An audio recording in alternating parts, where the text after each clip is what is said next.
සමාධියෙන් ගායාසිරස තවා බවබැමි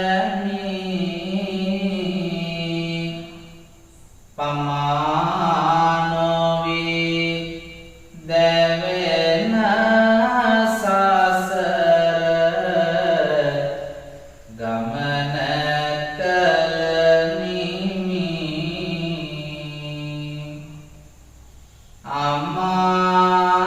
අමානිවන පසක් කෙරෝ මගේ බුදු හිමි නමාසිරස නමාසිරස මෙසේ වඳිනෙමි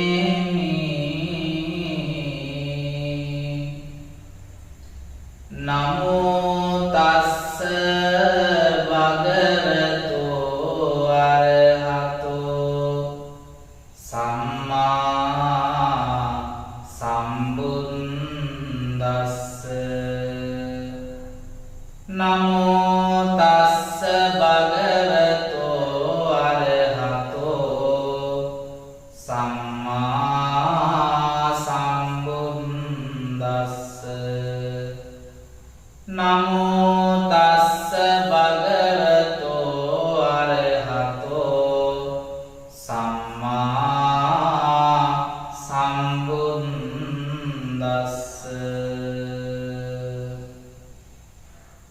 වාසනාවන්ත සත්පුරුෂ කාරුණික පින්වත්නි ජීවිතේ හදාගන්න වටින දහම් දේශනාවක් ඔබට මේ පුංචි වෙලාව තුළ දේශනා කරන්නයි අපි මේ මොහොතේ බලාපොරොත්තු වෙන්නේ. ලෝකවාසී සියලු දෙනාටම නිරෝගී සම්පන්න ජීවිතයක් උදා වේවා කියන උතුම් ප්‍රාර්ථනාවෙන් යුතුව ජාති කුලමල ભેදයකින් තොරව මේ දේශනාව ශ්‍රවණය කරන සෑම දෙනෙකුගේම හදවතට ජීවිතේ හදාගන්න වටින දහම් කරුණු කීපයක් ධර්මානුකූලව විවරණය කරන්නටයි මේ වෙලාවේ අපි බලාපොරොත්තු වෙන්නේ. දහස් ගණන් විදේශගතවල අප්‍රමාණ දුක්ගැහැට විඳින්මින් ජීවිත ගත කරන අම්මා තාත්තගේ සෙවන ආදරේ කරුණාව අත්හැරලා ප්‍රිය බිරිඳගේ ප්‍රිය ස්වාමියාගේ සෙනෙහස ආදරය දුරස් කරගෙන ජීවිතයක් වගේ ආරක්ෂා කරමින් රැක බලා ගන්න ඕන පුංචි දරු පැටවු මේ ලංකා භූමියේ තනි කරලා බොහෝ මව්පියෝ බොහෝ තරුණ තරුණියන් විදේශගතව සේවය කරන්නේ තමන්ගේ ජීවිතයේ අරමුණක් ඇතිව. මුදල් සෙවීම පිණිස ජීවිතේ ගැට ගහගන්න විදේශගත වුණ බොහෝ දෙනෙකුට අන්තර්ජාලයෙන් ඇහෙන මේ බුදුබණ පදයක් පමණයි ජීවිතයේ තියෙන එකම සැනසීම. ඒ නිසා කාරුණික පින්වත්නි ඔබේ ලැබුණු මේ පුංචි හෝරාව හොඳින් සවන්පත් යොමු කරගෙන මේ ධර්ම කරුණු ඔබේ ජීවිතයට එකතු කරගන්න ඒ ඔබේ ජීවිතය සාර්ථක කරගන්න ඔබට ජීවිතේ බොහෝසේ වහල් වේවි. තථාගත අමාමෑණි බුදුරජාණන් වහන්සේ දේශනා කර වදාළ වටින දහම් කාරණා කීපයක් පිළිබඳව ඔබට මා අද දහම් දේශනාව තුළින් පැහැදිලි කරන්න බලාපොරොත්තු වෙනවා. මේ උතුම් දහම් දේශනාව සඳහා විශේෂයෙන් අද දවසේ දායකත්වයේ දරමින් කටයුතු කරනු ලබන සදැහැති පින්වත් පිරිස මේ වෙලාවේ අපි සිහිපත් කරන්නට ඕන. විශේෂයෙන්ම විදේශගතව සේවය කරමින් වසර 8කටත් වඩා කාලයක් අන්තර්ජාලය ඔස්සේ අපේ දහම් දේශනාවන් ශ්‍රවණය කරමින් කටයුතු කරන සුනේත්‍රා මල්කාන්ති මහත්මිය ඇතුළු පවුලේ පින්වත් පිරිස විසින් තමයි අද මේ ධර්ම දේශනාව සඳහා දායකත්වයේ දරමින් කටයුතු කරනු ලබන්නේ. පින්වතුනි 2012 22 වෙනි මාසේ 8 වෙනිදා ආදරණීය තාත්තා භාවයට පත්වීම නිමිති කරගෙන වයස 71ක් ආයුෂ වින්දනය කරලා සෙනෙහවන්ත පියතුමා භාවයට පත් වුණු දවසේ හිතට දැනුණු දුක වේදනාව තුනී කරගන්න බෙදා ගන්න ඇයට ලංකාවට එන්න පුළුවන් කමක් තිබුණේ නැහැ. නමුත් ඇය වසරක් ගෙවෙන මොහොතේ සෙනෙහවන්ත තාත්තව සිහිපත් කර උතුම් වූ නිවන් සුවයෙන් සැනසෙන්න තාත්තට පින් දෙන්න කියන පවිත්‍ර චේතනාවෙන් යුක්තව මේ අන්තර්ජාලය ඔස්සේ විකාශය කරන දහම් දේශනාව සඳහා දායකත්වයේ දරමින් කටයුතු කරනු ලබනවා.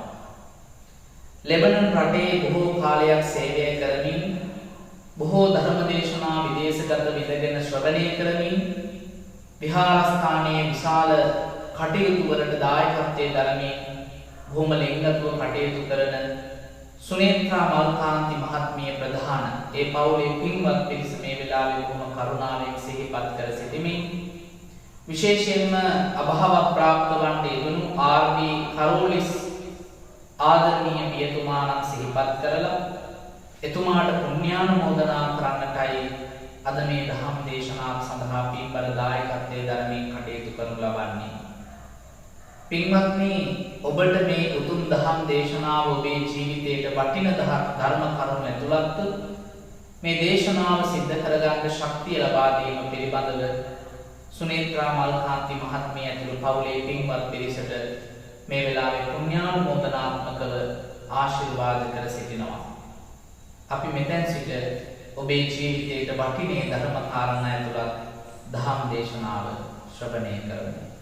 අද මේ උතුම් දහම් දේශනාවෙන් ඔබට පහදන්නට බලාපොරොත්තු වෙන්නේ තථාගතයන් වහන්සේ දේශනා කර වදාළ භාර්යාවන් සත්දෙනෙක් පිළිබඳව දේශනානුසාරයෙන් වර්තමාන ජීවිත ගත කරන අපේ ආදරණීය බිරින්දෑවරුන්ට, මව්වරුන්ට, දියණිවරුන්ට ජීවිතයට වටින කාරණා කීපයක් පිළිබඳවයි සප්ත භාර්යාවෝ තුලින් මේ දහම් දේශනාව අපි සිද්ධ කරන්න බලාපොරොත්තු වෙන්නේ. කාර්මික පින්වත්නි, භාර්යාවන් සත්දෙනෙක් පිළිබඳව තථාගත බුදුරජාණන් වහන්සේ කරුණු පහදනවා. යම්කිසි කෙනෙක් යහපත් භාර්යාවක් වෙන්නේ කොහොමද? ක්‍රියාකලාපයේ අනුව ඇය යහපත් කෙනෙක්ද අයහපත් කෙනෙක්ද? ඔබට මේ දේශනාව අහලා අවසන් වෙද්දී ඔබේ පපුවට තට්ටු කරලා බලන්න පුළුවන් වේවි. මම මේ කියන කාරණාවලින් කොතන සිටින කෙනෙක්ද කියලා. තථාගතයන් වහන්සේ පින්වතුනි භාර්යාවන් සත්දෙනෙක් පිළිබඳව දේශනා කරනවා. කවරෙක්ද මේ භාර්යාවන් සත්දෙනා? වදක භාර්යාව, ඒ වගේම චෝර භාර්යාව, ස්වාමි භාර්යාව, ඒ වගේම භගිනි භාර්යාව, මාතෘ භාර්යාව, සඛි භාර්යාව, දාසි භාර්යාව කියලා. මේ භාර්යාවන් සත්දෙනාගෙන් ඔබ කොතනද ඉන්නේ කියන කාරණාව පිළිබඳව ඔබට මනමින් වටහා ගන්න පුළුවන්කම මේ දේශනාව තුළින් ලැබෙයි. පින්වතුනි, මේ පළවෙනි භාර්යාව ගැන අපි මුලින්ම සාකච්ඡා කරමු. ඔබට පුංචි කවියකින්ම මේ භාර්යාව පිළිබඳව විස්තරයක් ඔබට ජීවිතයට වටින විදිහට එකතු කරන්න බලාපොරොත්තු වෙනවා. කිලුටු උතම සිතින් සැරසී ලතෙක් ගුණ නොම රැඳි සිතේ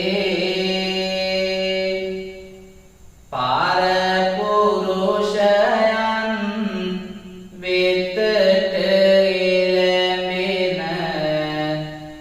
රහස් දක්වා තම ගතේ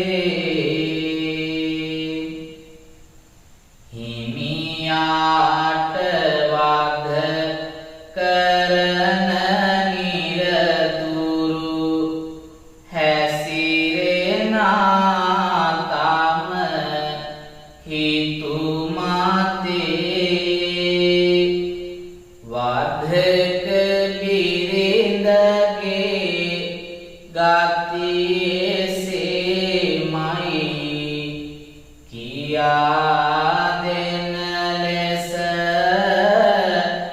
බණ පොතේ.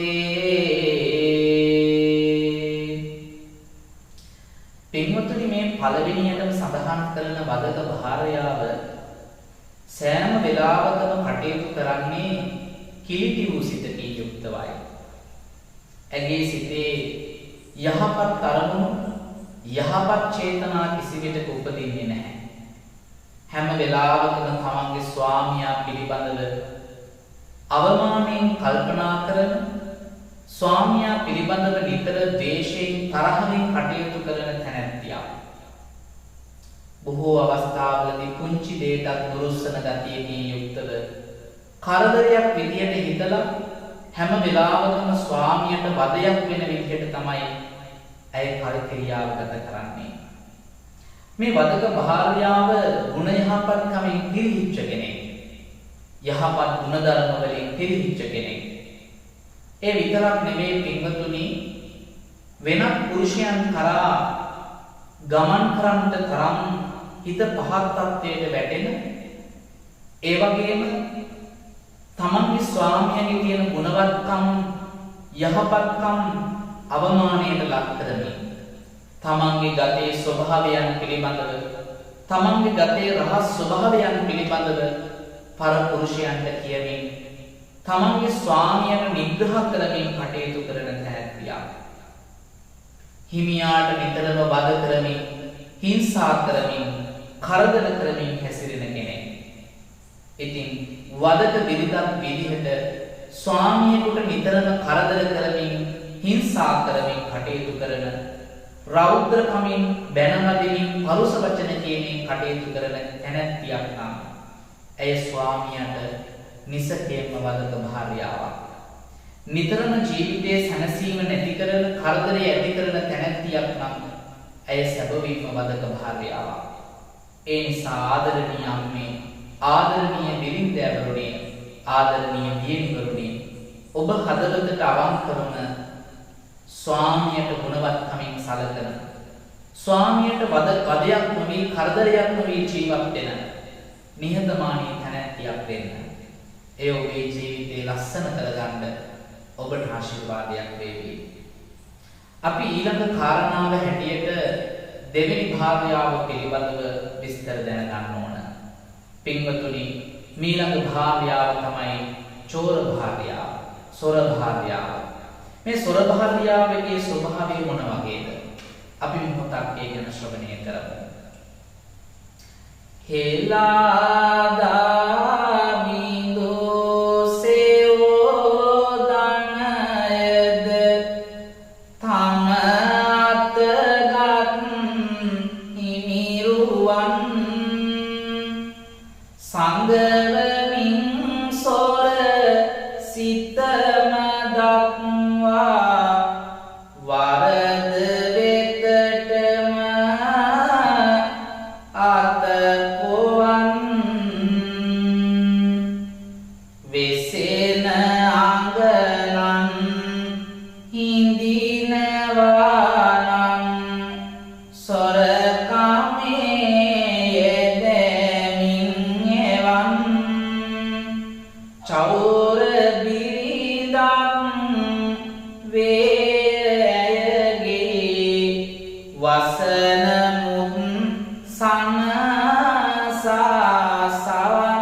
ස්වාමියා දුක් විඳලා, උදේ ඉඳන් මහන්සි වෙලා, දහඩිය මහන්සිය වගුරලා යම් ධනයක් රැස් කරනවාද ඒ සියලුම ධනය පින්වතුනි වැරදි විදිහට වියදම් කරමින් කටයුතු කරනවා.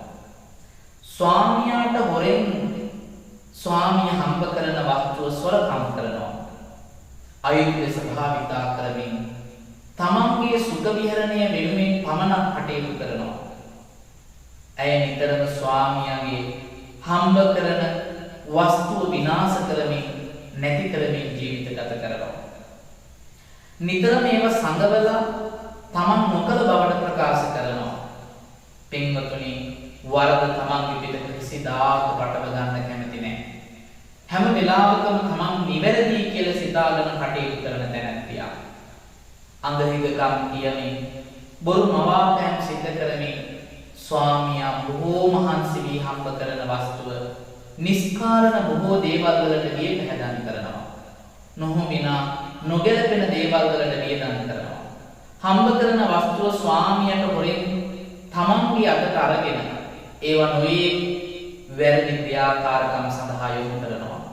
ඒ තුලින් ස්වාමියාත් පිරිහීමටපත් වෙනවා.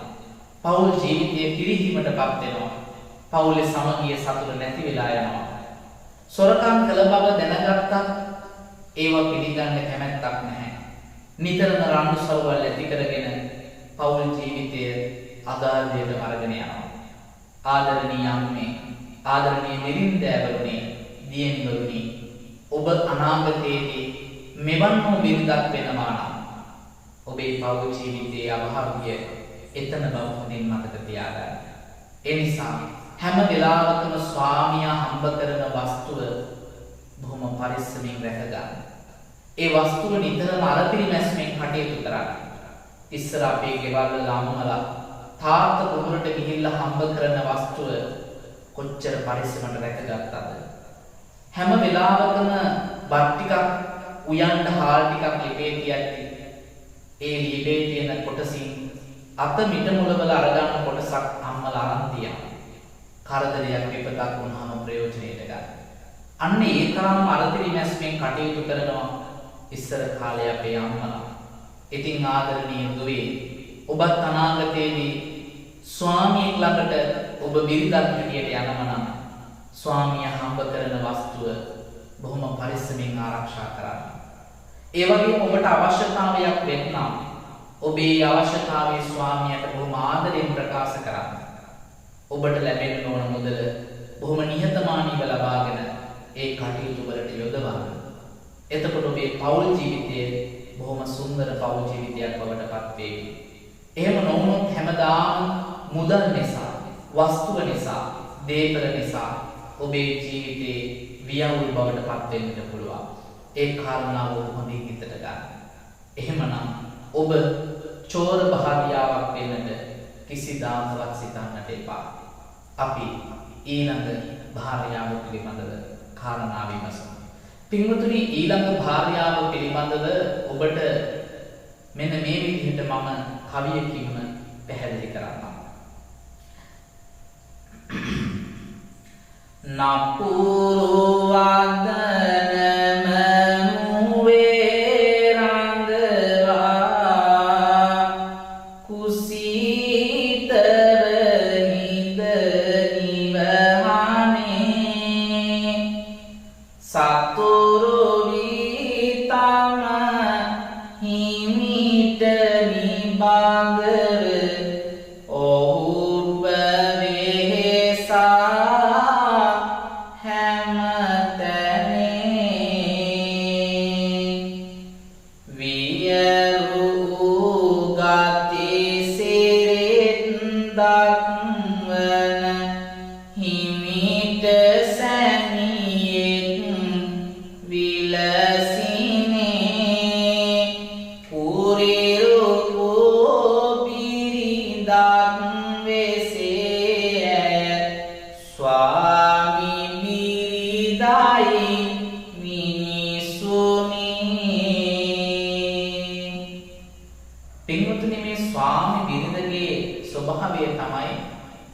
නිතරම ස්වාමියාට කතා බහ කරන්නේ නපුරු වචන වලින්. දෝෂාරෝපණය කරමින්, පරුෂ වචන කියමින්, බැන වදිමින් තමයි කටයුතු කරන්නේ. ඒ වගේම කොහොම කම්මැලිකමින් යුක්තව නිද්‍රාශීලීව සෑම වෙලාවකම ළමා තැනී කෙනෙක් වගේ. ගෙදර දොරේ වැඩපළ කරන්නේ නැහැ. කම්මැලිකමින් කාමරයකට වෙලා දවසම කල් ගත කරනවා. වර්තමානයේ මේ කාරණාව පිළිබඳව බොහෝ විට ගෙවල් වල ප්‍රශ්න ඇති වෙනවා. සමහර විට අලුතින් විවාහ වෙලා යන තරුණියන් ලංකාවේ විතරක් නෙවෙයි විදේශ රටවල පවා අන්තර්ජාලය නිසා, ස්මාර්ට් දුරකථන නිසා බොහෝ විට හුදෙකලා වෙන්න පුරුදු වෙලා. ඒ නිසා සමහර විට පවුල ඇතුළත තියෙන ඕනි සමගිය සමගිය සමාදානය සහෝදරකම ඒ සුන්දර ආදරය අද බොහෝ කෙනෙකුගේ ජීවිතවලින් ඈත් වෙලා. පින්වතුනි බොහෝ දෙනෙක් අද නිවස ඇතුලේ තනි කාමර වලට වෙලා උදෙකලා වෙලා. පවුලක එකමුතුකම දුරස් වෙලා. හේතුව එහෙම බිරින්දෑවක් ගෙදරට ගෙනාවට පස්සේ නැත්නම් ලේලි අතර එහෙම නැත්නම් පවුලේ අය සමග නිතරම ගැටුම් ප්‍රශ්න ඇති වෙන්න පුළුවන්. ඒ නිසා ඔබ යහපත් බිරිඳක් වෙන්න හිතනවා නම් කිසිදාක නිවසට ගියාට පස්සේ කුසීතව කටයුතු කරන්න එපා. පින්වතුනි මේ කාරණාවෙදි පැහැදිලි කරන්නේ ස්වාමියා නැගිටින්න කලින් බිරිඳ නැගිටින්නට ඕන. ස්වාමියා නිින්දට ගියාට පස්සේ බිරිඳ නිින්දට යන්නට ඕන. එහෙම කියන්නේ හේතුවක් ඇතුව. පවුලක සතුට සමගිය තියෙන්න නම් බිරිඳ හැමෝටම කලින් අවදි වෙන්නට ඕන. ස්වාමියාට දරුවන්ට අම්මා තාත්තට වෙනුණු යුතුයකම් කොටස මැනවින් ඉෂ්ට කරන්නට ඕන. රාත්‍රී නිින්දට යද්දී හැම දිනම නිින්දට යනතුරු ඇයගෙන් වෙනුණු සේවාව අවංකව ඉෂ්ට කරන්නට ඕන. එය ස්වාමියාගේ උදව්වත් ඇතිව යහපත් ස්වාමියෙක් හැම වෙලාවකම තමන්ගේ බිරිඳ කරන කටයුතු වලට උදව් කරන්නට ඕන. ඇය තමයි උදේම අවදි වෙන්නේ. ඇය තමයි උයන්නට ඕන. ඇය තමයි අන්තිමට නිින්දට යන්නට ඕන කියලා ආත්මාර්ථකාමීව හැසිරෙන්නට හොඳ නැහැ. ඔබ යහපත් ස්වාමියෙක් නම් ඔබේ බිරිඳට ඔබ ආදරය කරන කෙනෙක් නම් සෙනෙහස දක්වන කෙනෙක් නම් ඇයගේ සෑම කටයුත්තකටම ඔබ සහාය දෙන හොඳ ස්වාමියෙක් වෙන්නට ඕන. එතකොට තමයි ඔබට හොඳ බිරිඳක් ලබන්නට පුළුවන්. මේ කාරණාව කියද්දී සමහරෙක් හිතෙන්න පුළුවන් කාන්තාවක් වෙච්ච අයමද මෙහෙම දුක් විඳින්න ඕනේ. පාන්දරම නැගිටින්න අන්තිමටම නිදාගන්න නැහැ පිළිගතුනි. මේ හැම කාරණාවක්ම පවුලක සතුට සමගිය රැකගන්න ගැහණියක් විසින් කරන්න ඕන කාරණා. එතකොට ඒ බව අවබෝධ කරගත්තු හොඳ ස්වාමී කරන්න ඕන. ඇය නැගිටින වෙලාවට ඔබත් නැගිටින්න පුළුවන් නම් දෙන්න එක්කම උදේ පාන්දර කරන්න පුළුවන් වැඩ කොටස සමගියෙන් කරගන්න පුළුවන් නම් රාත්‍රී නිින්දට යනකොට ගෙදර දොරේ වැඩපළ අස්පස් කරලා අවසන් කරලා දෙන්නත් එක්ක සුවසේ නිින්දට යන්න පුළුවන් නම් ඒ පෞල් ජීවිතය හරි සුන්දරයි.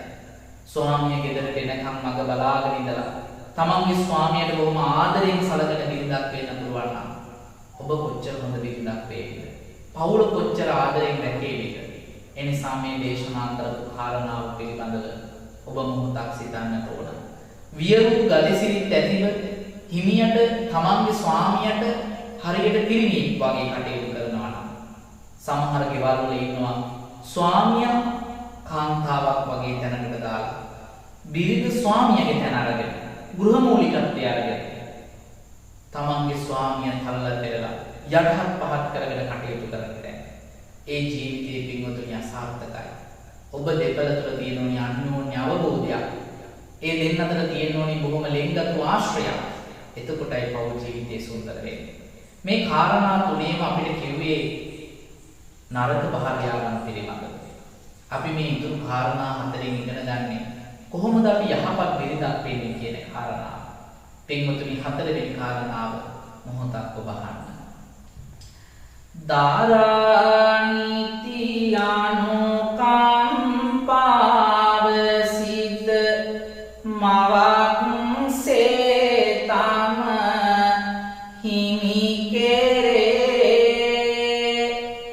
ලතෙන් ගුණයෙන් රකින්න හිමි සඳ තබරකවල් නිරතුරේ ධනය රකිමින් පතිගුණය රැකි සෙනේ පතොරන හිමි කෙරේ වෙසේ බිරිඳක් මවක් සේ අසිරි ධනවයි සොරපුරේ. මේ හතරවෙනි බිරිඳ පින්වතුනි හරියට අම්මා කෙනෙක් වගේ. කිසිම අවස්ථාවකදී අම්මා කෙනෙක් දරුවෙකුට අයහපතක් කරන්න හිතන්නේ නැහැ. හැම වෙලාවකම අම්මා උදෙන්ම නැගිටිනවා. දරුවෙක් ආදරයෙන් ලෑස්ති කරන්නේ කොහොමද?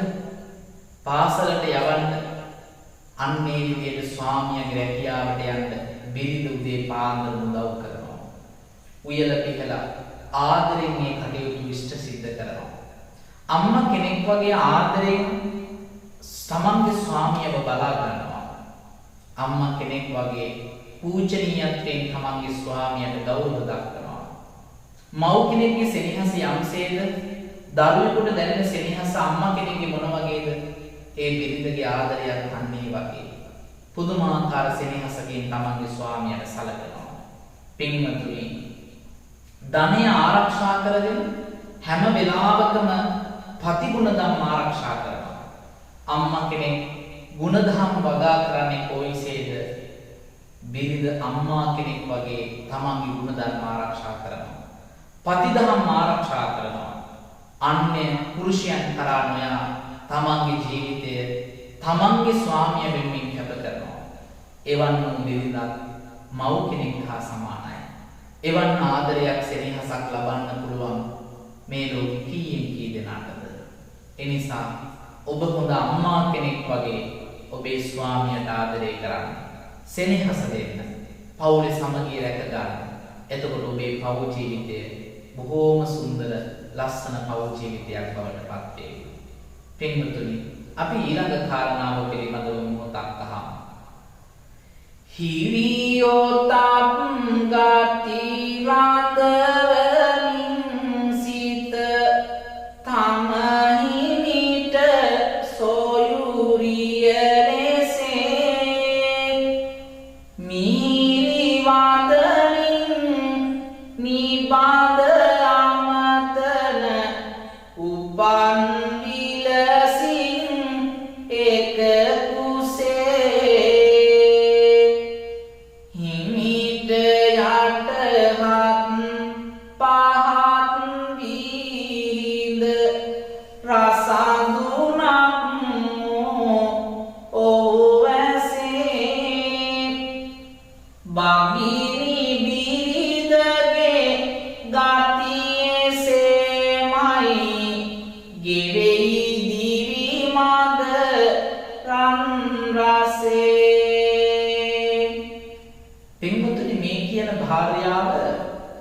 හරියට ස්වාමියාට සහෝදරියක් වගේ.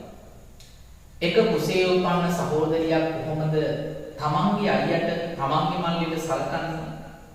ඇය හැම වෙලාවකම බොහොම විනීතව හැසිරෙනවා.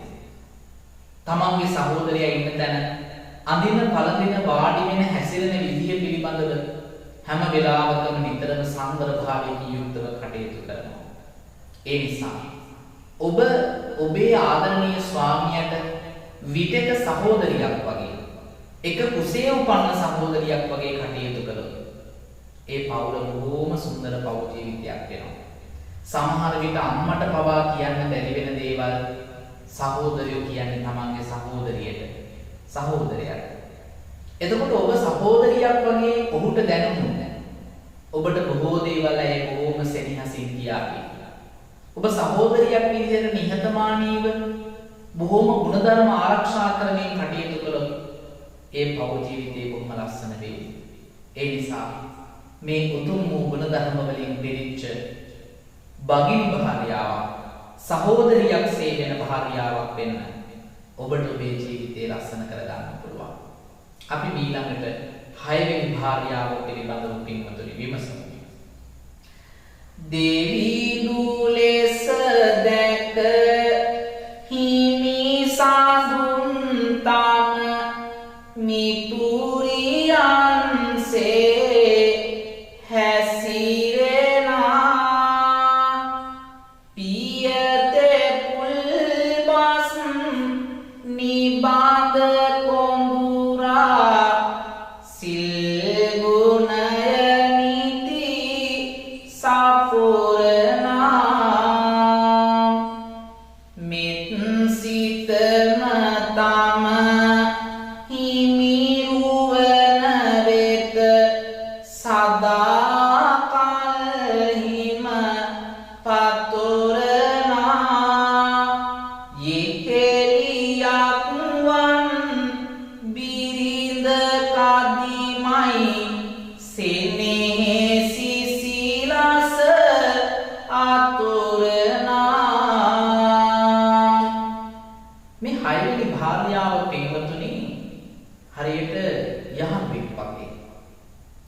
යහළුවෙක් වගේ ඉන්න බිරිඳක් ජීවිතේ හැමදේම කතා බහ කරලා තේරුම් අරගෙන කතා කරලා ඒවට විසඳුම් හොයන්න පුළුවන් බිරිඳක් නම් ඔබට ඉන්නේ ඔබ වාසනාවන්තයි.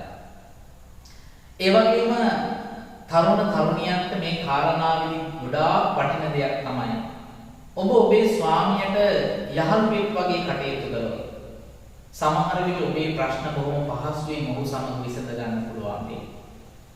ඔබේ තියෙන අවශ්‍යතාවයන් ඔබේ තියෙන හැඟීම් ඔබට යහළුවෙක් වගේ ඔබේ ස්වාමියා සමග බෙදා ගන්න පුළුවන් වෙයි. සමහර හිතේ තියෙන හැඟීම් සමහර ප්‍රශ්න සමහර විට ඔබ ස්වාමියට කියන්න බිය වෙනවා. සමහර විට ස්වාමියට කියා ගන්න බැරි ප්‍රශ්න තමන්ගේ බිරිඳ නපුරු සහගතයි නම් තමන්ගේ ස්වාමියාගේ හිතේ තියෙන ප්‍රශ්නයක් ගැටලුවක් ගැන කතා කරන්න තමන්ගේ බිරිඳ කරදරයක් නම් වදක භාර්යාවක් නම් ඇයට කිසිදාක ඔහුගේ හිතේ තියෙන දේ දැනගන්න ලැබෙන්නේ නැහැ. හැබැයි ඔබ යෙහෙලියක් විදිහට ඔබේ ස්වාමියාට ලං වුණොත් සමහර විට ඔහු කරන පුංචි වැරදි පවා ඔබට බොහොම ලෙහෙසියෙන්ම කියාවි. එවිට ඔබට පුළුවන් ඒ ප්‍රශ්න විසඳමින් පෞද්ගලික ජීවිතය ලස්සන කරගන්න. ඒ නිසා ඔබ උපරිම යහළුවෙක් විදිහට ඔබේ ස්වාමියාත් සමග කටයුතු කරන්න උත්සාහ කරන්න.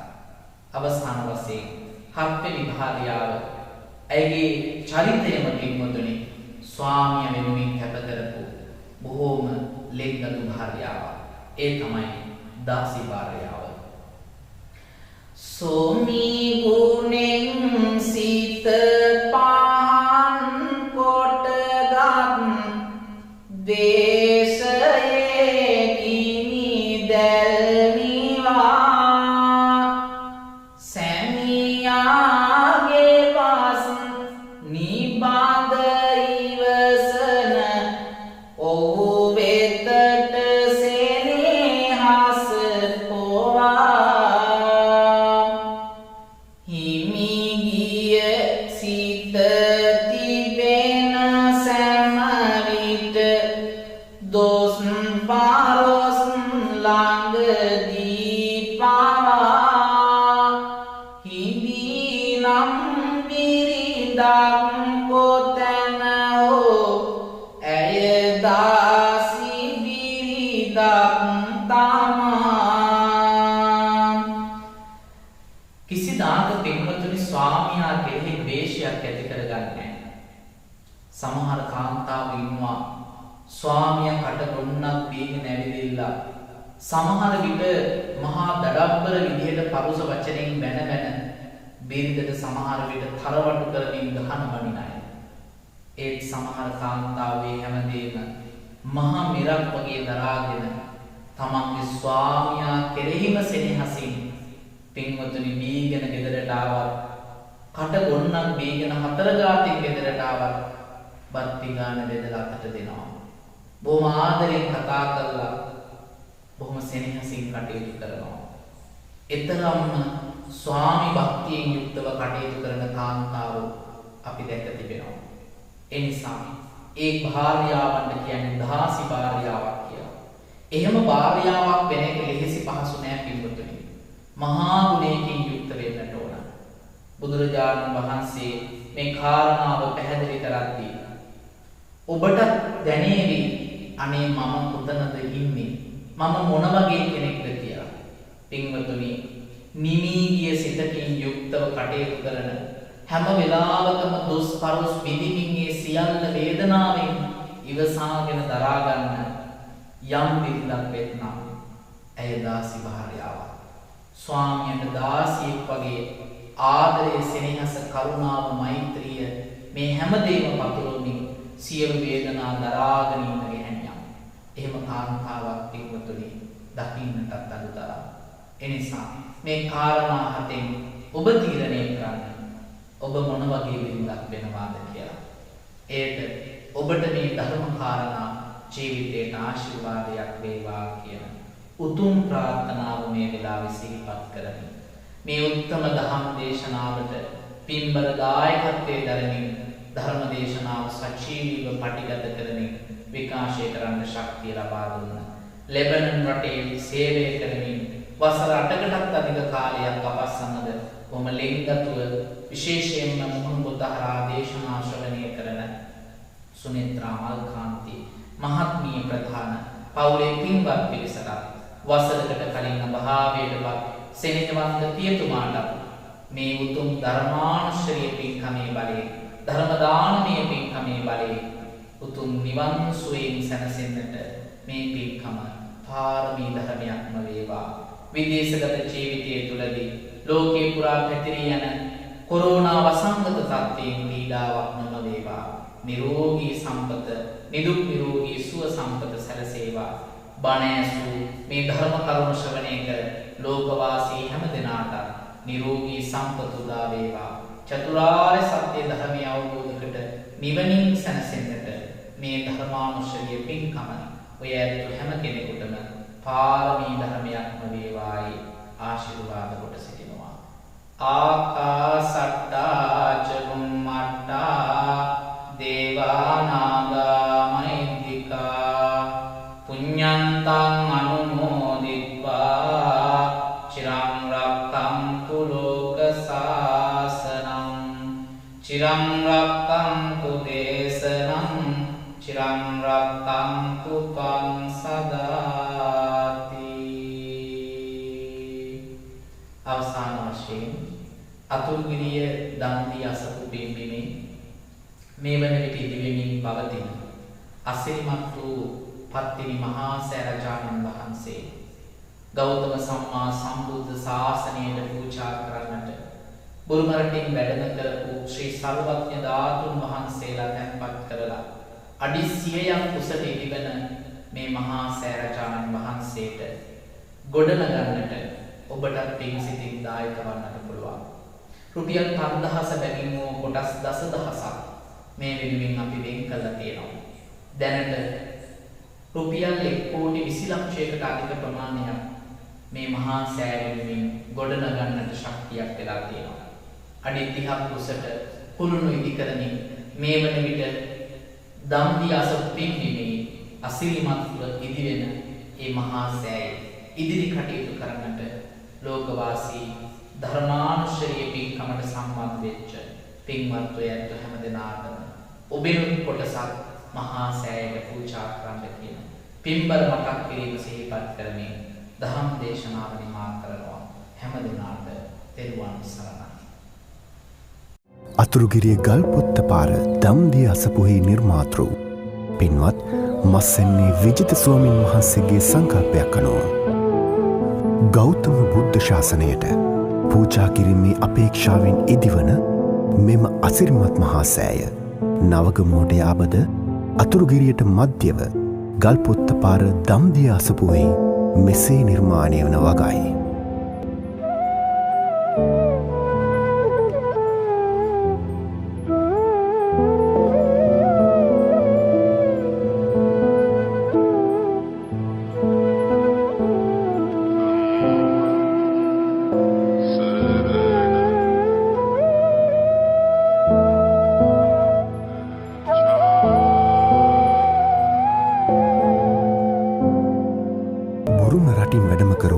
සර්වඥ ධාතු නිදන් කොට ගොඩනැගෙන පත්තිනි මහා සෑය කොළඹ පිට වටරවම අධිවේගී මාර්ගයට සහ අතුරුකිරිය නගරයට දිස්වන පරිදි අඩි 100ක් උසකින් දිස්සෙනු ලැබේ.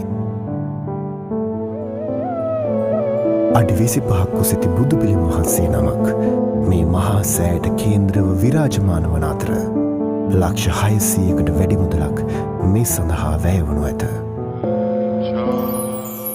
මෙම අසිරිමත් මහා සෑයට පින් සිතින් ඔබත් කොටසක් පූජා කරන්න. රුපියල් 5000 බැගින් වූ කොටස් දසදහසකින් කැමති කොටස් ප්‍රමාණයක් ඔබේ නමින් වෙන් කරවාගෙන ගෞතම බුදු සසුනට පිදෙන මේ අසිරිමත් මහා සෑයට දායක විය හැක. ඔබේ කොටස සඳහා වූ බරපැන කොමර්ෂල් බැංකුවේ අතුරුගිරිය ශාඛාවේ පිහිටවා ඇති ගිණුම් අංක 81,309,20,500 යන අරිහත් මාලිකා අරමුදලට බැර කරන්න. මුදල බැරකිරීමෙන් පසු ඔබේ රිසිට් පත 0.71 273 83 දරන WhatsApp අංකයට හෝ 073 53 247 දරන ඉමෝ අංකයට යොමු කරන්න. විමසීම් සඳහා 071 844 95 49 යන අංකයට අමතන්න. තෙරුවන් සරණයි.